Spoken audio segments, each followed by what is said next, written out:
창세기 35장 9절에서 15절 말씀입니다. 함께 합독하도록 하겠습니다.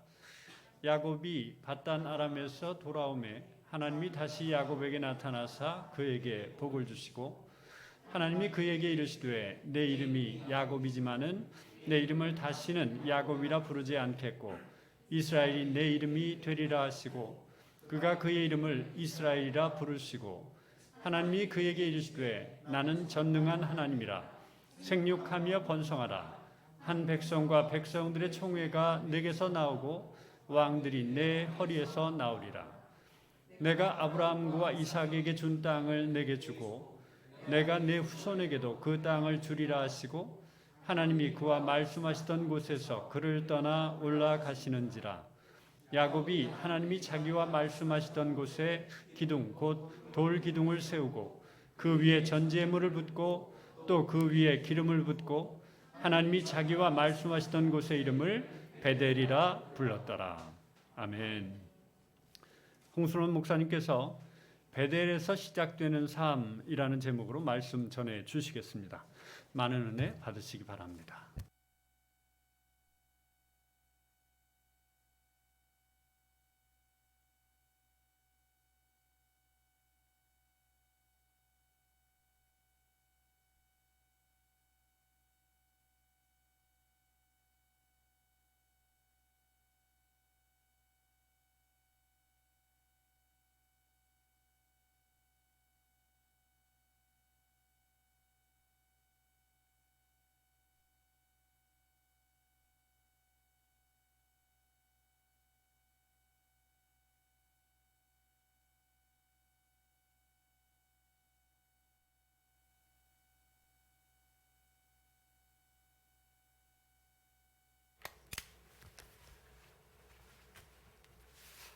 벳엘이라고 하죠. 벳, 하나님의 집. 우리는 집이 있죠. 여러분 다 집이 있을 거예요 아마. 노숙자도 자기가 자는 곳이 자기 집이 될 수 있고, 그래서 우리는 집이 있기 때문에 집에 있어요. 집이 있는 사람은 집에 있을 수가 있죠. 그런데 하나님은 사실은 집이 없어요. 그래서 집에 계시지 않죠. 오히려 집이 하나님 안에 있다고 할 수도 있어요. 왜냐하면 하나님은 어디에나 계시기 때문에. 그래서 우리는 하나님이 어디에 계신다고 하기보다는 하나님이 계신 곳이 하나님의 집이다. 우리가 일상적으로 생각하는 우리의 그 공간 개념을 조금 바꿔야 돼요. 하나님이 성전에 계신다. 그런데 우리가 이제 생각하는 일상적인 경험이지만 오히려 성전이 하나님 안에 계시는 거죠. 얼마 전에 그 나사에서 그런 발표를 했는데 131억 광년 전에, 1억 년 전이 1억 광년 전, 그러니까 천지창조가 이루어진 것을 천체 물리학에서는 빅뱅에서 해석을 하는데 138억 년 정도라고 생각하죠. 138억 광년. 그 131억 년 전에 우주가 창조되면서 그 빛이 발생했을 때 빛이 있으라 하심에 빛이 있었고 했던 그 빛이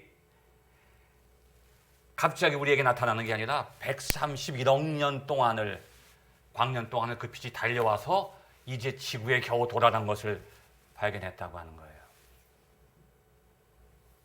그러니 이 131억 년 동안 빛이 달려가는 그 시간을 생각하니까 그 앞에 과거, 현재, 미래, 이게 어제, 오늘, 내일이 이게 차이가 없는 거죠. 의미가 없는 거예요.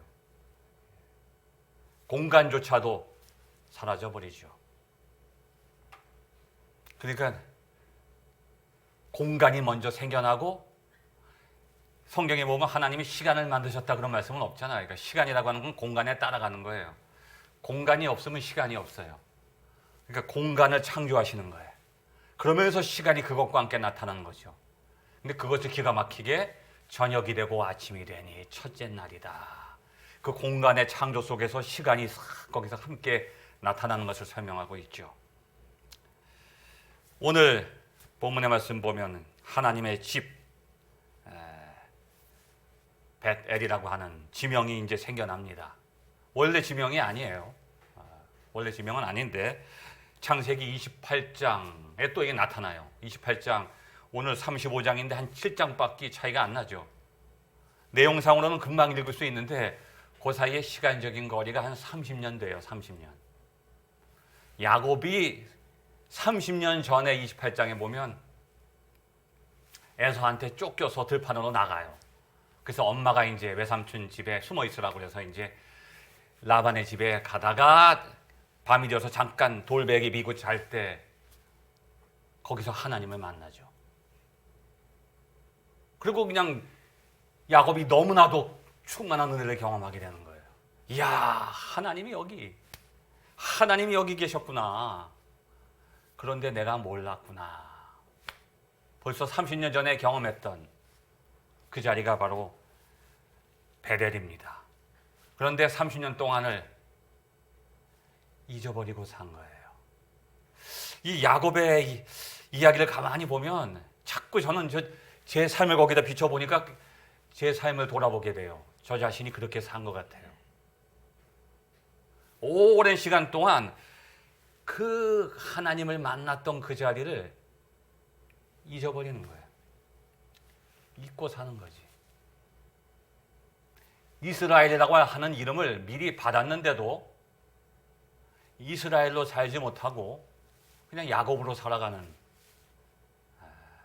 불쌍한 인생의 모습이 여기 잘 나타나 있죠. 창세기 47장 9절 말씀 한번 우리가 찾아보면 이제 야곱이 노년이 됐어요. 이제 죽을 때가 다 됐는데 바로에게 자기 고백을 해요. 내가 인생을 어떻게 살았다 하는 것을 나중에 이제 창세기 41장 보면 이렇게 설명하죠. 야곱이 바로에게 아뢰되 내 나그네 길의 세월이, 내 인생길이 130년이니이다. 내 나이가 얼마 못 되니 우리 조상의 나그네 길의 연조에 미치지도 못해. 130년이지만 짧다는 거죠, 조상이. 그러나 험악한 세월을 보냈나이다. 험악하게 살았다는 거예요, 인생을. 정말 우여곡절이 얼마나 우여곡절이 많은지를 몰라요. 그런데 그 우여곡절이 출발점이 어디냐? 단 한 번의 그 작은 실수라기보다는 잘못이죠. 우리가 볼 때는 참 잘못한 것 같은데 이게 하나님 보시기엔 또 어떻게 보면 그것이 하나님의 뜻일 수도 있고, 팥죽 한 그릇을 통해서 형을 속이고 아버지를 속인 거, 바로 그 작은 일에서부터 인생이 꼬여나가기 시작합니다. 계속 꼬여나가죠. 아버지를 속이고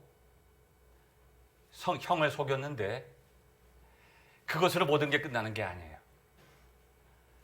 자신의 인생이 그때부터 어떤 인생이 되냐면 남을 속이고 끝난 게 아니라 이제 속는 인생이 되죠. 참 이거 하나님의 이게 섭리예요. 속이는 사람은 반드시 속게 돼 있어요. 그리고 이제 도망 다니게 되죠. 쫓기는 인생이 되는 거예요.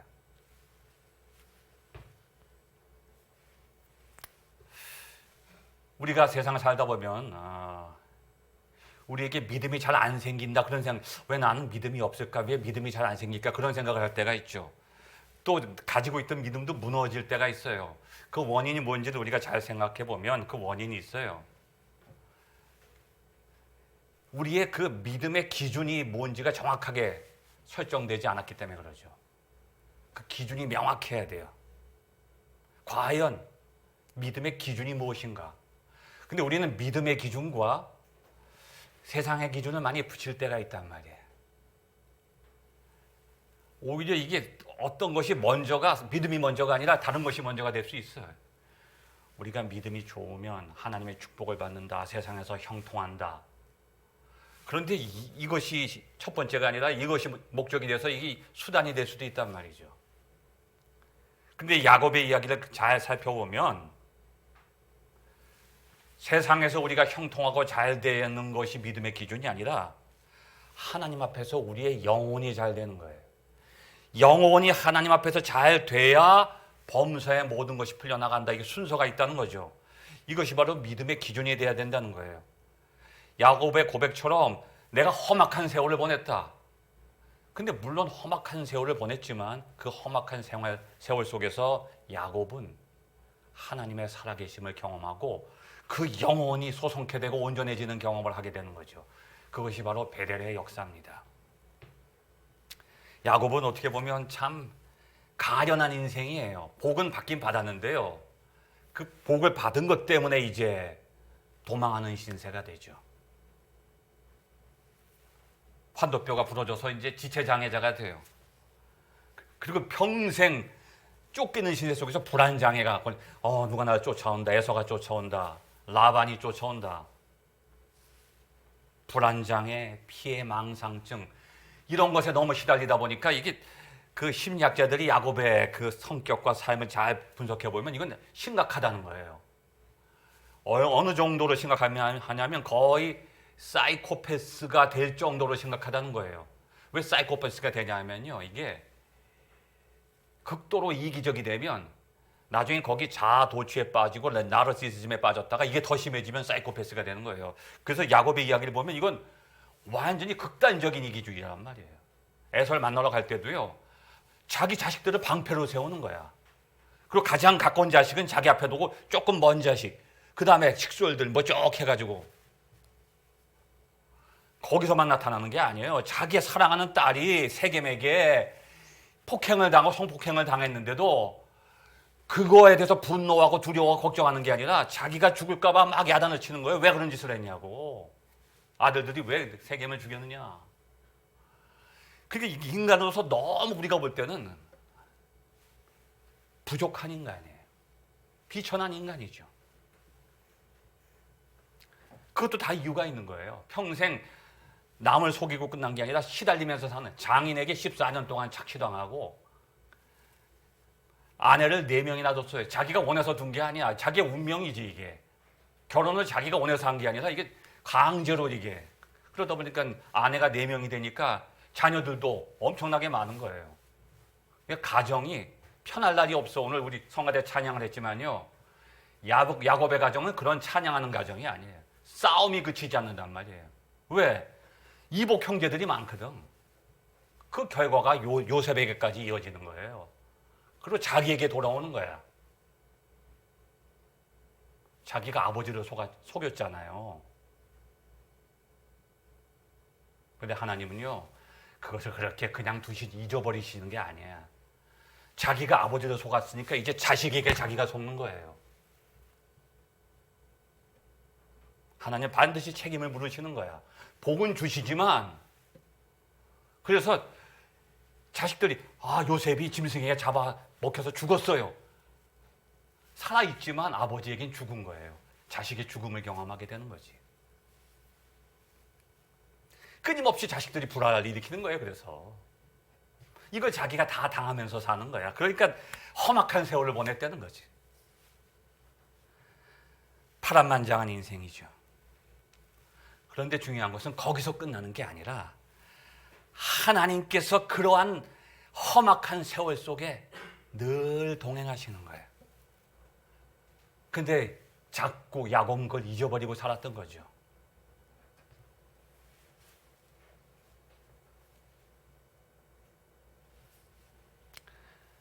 창세기 28장 15절 말씀에 하나님께서는 분명히 약속하셨어요. 내가 너와 함께 있어 내가 어디로 가든지 너를 지키고 너를 이끌어 이 땅으로 돌아오게 할지라. 베델로 돌아오게 하신다는 거예요. 근데 야곱은 실수한 것이 처음에 어떤 실수를 했냐면 이미 하나님께서 돌배 베고 잘 때 나타나셔서 보여주신 거야. 계단이 쭉 하늘로 돼 있고 거기서 천사들이 오르락내리락 하잖아요. 여기 지금 하나님과 소통하는 곳이에요. 어디에? 지금 돌베개 비고 자는 곳이거든. 근데 눈을 떠보니까 하나님이 나와 함께 하신다는 것은 고백은 했는데 그 자리에 있지 않아. 그 자리를 떠난 거예요. 이게 아주 중요한 겁니다. 왜? 인간적인 생각으로는 거기 있으면 광야에 돌 하나 있는데 돌 하나 붙잡고 거기 있을 수가 있어요? 거기는 아무것도 없어. 의지할 게 없는데 금방 에서가 쫓아오지. 자기 인간적인 판단이 먼저 앞서는 거야. 하나님은 보여주신 거야. 여기 있어라. 여기가 하나님의 집이다. 여기 내가 너와 함께하리라. 네가 여기 머물러라. 근데 야곱의 생각은 어때요? 빨리 라반에게 가서 거기에 몸을 숨기면 거기서 편안하게 잘 도피 생활을 할 수 있을 것이라고 판단한 거지. 근데 거기 가서 당하는 거야. 왜? 여기 있으면 되는데 내 눈에 볼 땐 여기 있으면 죽을 것 같거든. 그래서 우리는 우리의 생각대로 평생을 도망다니면서 사는 거예요. 하나님의 집에 있으면 도망갈 필요가 없어. 왜? 어떤 것도 나를 쫓아오지 못하거든. 하나님이 나를 지켜주시거든. 근데 우리 생각은 그렇지 않아. 여기 있으면 안 될 것 같거든. 여길 떠나야 될 것 같아. 그래서 그 자리에 있지 못하고 떠나는 거예요. 왜 인생이 험악한 세월을 살게 되느냐? 바로 거기에 있는 거예요. 하나님이 나와 함께 하신 그곳에 머물러야 돼. 베텔에 있어야 된단 말이야. 베델을 떠난 거야. 그래서 하나님은 다시 야곱을 베델로 인도하시는 거예요. 이게 하나님의 역사란 말이에요. 이거를 야곱이 깨닫지 못한 거예요. 창세기 47장 9절 가서야 130세가 됐어야 그때 돌이켜보고서 아 그랬구나. 내가 잘못했구나. 내 인생이 왜 험악한 세월을 살게 되는가. 내가 하나님을 만난 그 자리, 내가 하나님께 서원했던 그 자리, 하나님의 사랑 계심을 경험했던 그 베델, 거기에 머물러 있지 않고 거기를 떠났기 때문에 내 인생이 이렇게 꼬였구나. 이 말씀을 제가 읽으면서 제 인생을 돌이켜보게 되니까 저에게도 그것이 경험되고 고백되는 거예요. 아, 내가 그랬구나. 내가 하나님 앞에 서원했던 그 자리, 하나님을 만났던 그 자리를 내가 떠났구나. 내 생각대로 내가 안전한 곳을 찾아갔는데 그것이 안전한 곳이 아니었어요. 그곳에서 사탄이 기다리고 있었단 말이에요. 그걸 난 깨닫지 못한 거예요. 그걸 다 경험한 뒤에 돌이켜보니까 아, 바로 그 자리에 내가 있어야 됐는데.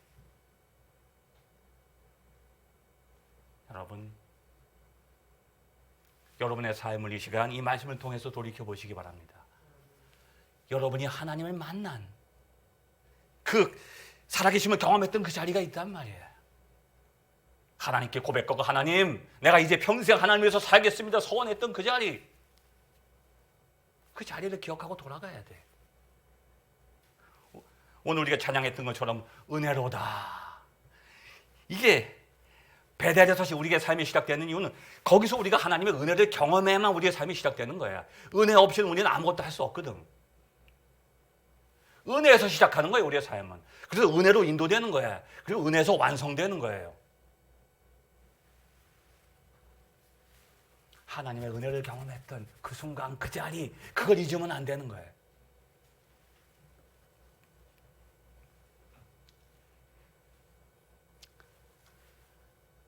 그런데 하나님은 살아계셔요. 야곱이 어떻게 하나님 앞에 반응하든지 하나님은 반드시 하나님의 약속과 그 말씀을 이루신단 말이지. 할렐루야.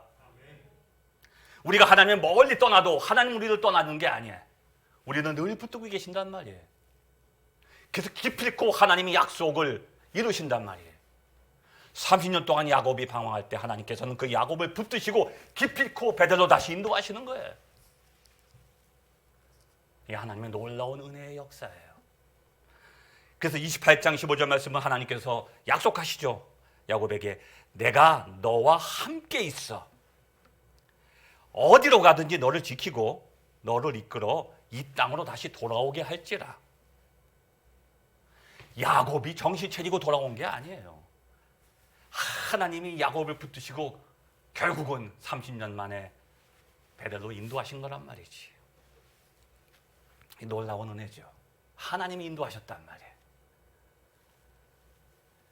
28장에 보면 야곱이 브엘세바를 떠나 어떤 곳에 이르러 그곳이 어떤 곳인지도 알지 못해요. 잘 모르는 곳이에요. 그런데 자기도 모르는 그곳에서 전혀 예상치 않은 곳에서 꿈을 꾸고 하나님을 만나요. 천사들이 쫙 나타나죠. 하나님과 교통하게 돼요. 그 하나님과 교통하는 그 자리에서 하나님은 약속을 주시는 거예요. 말씀을 주시죠. 내가 너와 함께 하겠다. 이게 최고의 축복이에요. 내가 너와 함께 하겠다. 우리가 어디에 있는 게 중요한 게 아니에요. 하나님이 나와 함께 한다는 것이 축복이란 말이에요. 내가 원하는 곳에 있는 게 중요한 게 아니에요. 하나님이 네가 어디에 있든지 너와 함께 하겠다. 그래서 야곱은 그 속에서 경험해요.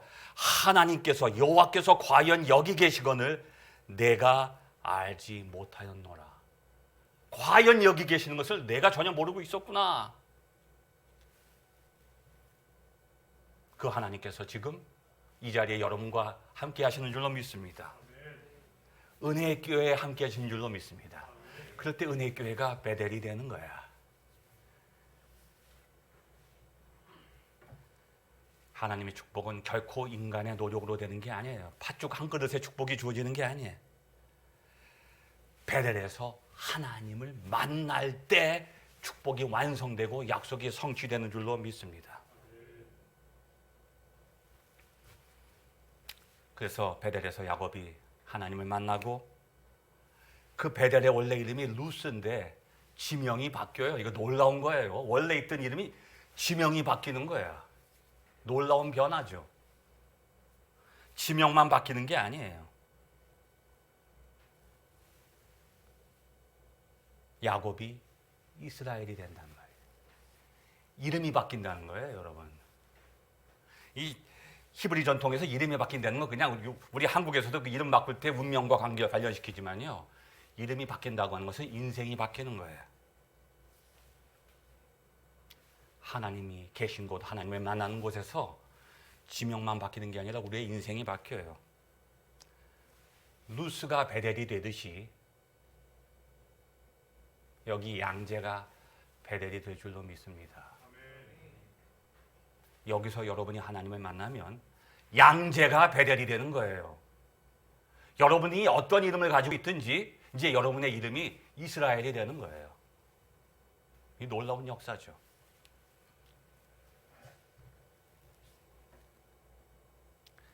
하나님을 만난 곳이 지성소가 되고 하나님을 만난 그 자리가 하나님의 집이 되고 그것이 우리의 삶의 중심이 되어야 되는 거예요. 여기가 천국의 문이 열리는 곳이죠. 그럼 우리는 여길 떠나면 안 되는 거예요. 만일 우리가 그곳을 떠났다면 빨리 그곳으로 돌아가야 돼. 우리가 베델로 돌아가야 거기서부터 우리의 삶이 시작되는 거예요.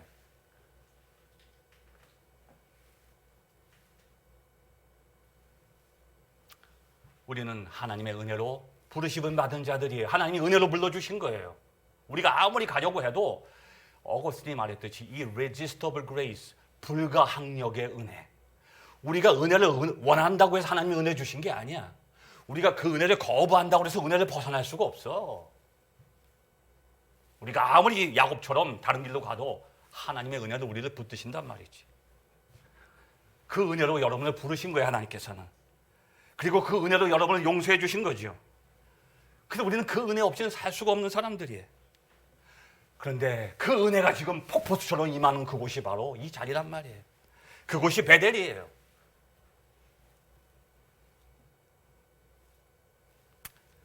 (35장 1절에) 보면 하나님께서 다시 명령하십니다. 야곱아, 30년 동안 너 헤맸는데 이제 제발 내 말을 잘 들어라. 이제 내 명령을 어기면 안 된다. 이제 30년 동안 온갖 고생을 다 했어. 이제는 야곱은 자기의 생각을 다 버린 거예요. 자기 그 꾀를 다 버렸어. 이제 붙잡을 게 하나님 말씀밖에 없거든.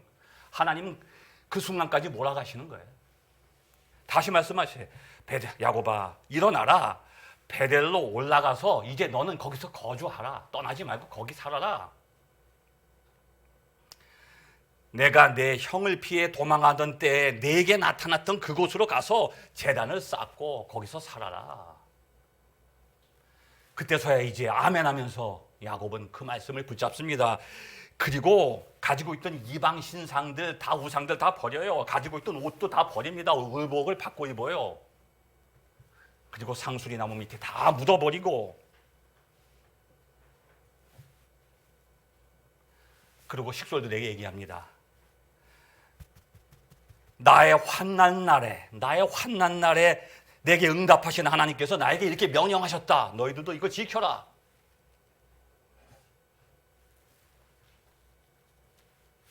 그리고 자신이 하나님께서 하나님 내가 이렇게 살겠습니다 서원했던 그 자리 베델로 가게 되죠. 자기가 기름을 부었던 그 자리를 여기서 성경이 보면 출생지라고 그래요. 네가 태어난 곳이라는 거죠. 하나님께서 네가 태어났던 곳으로 가라.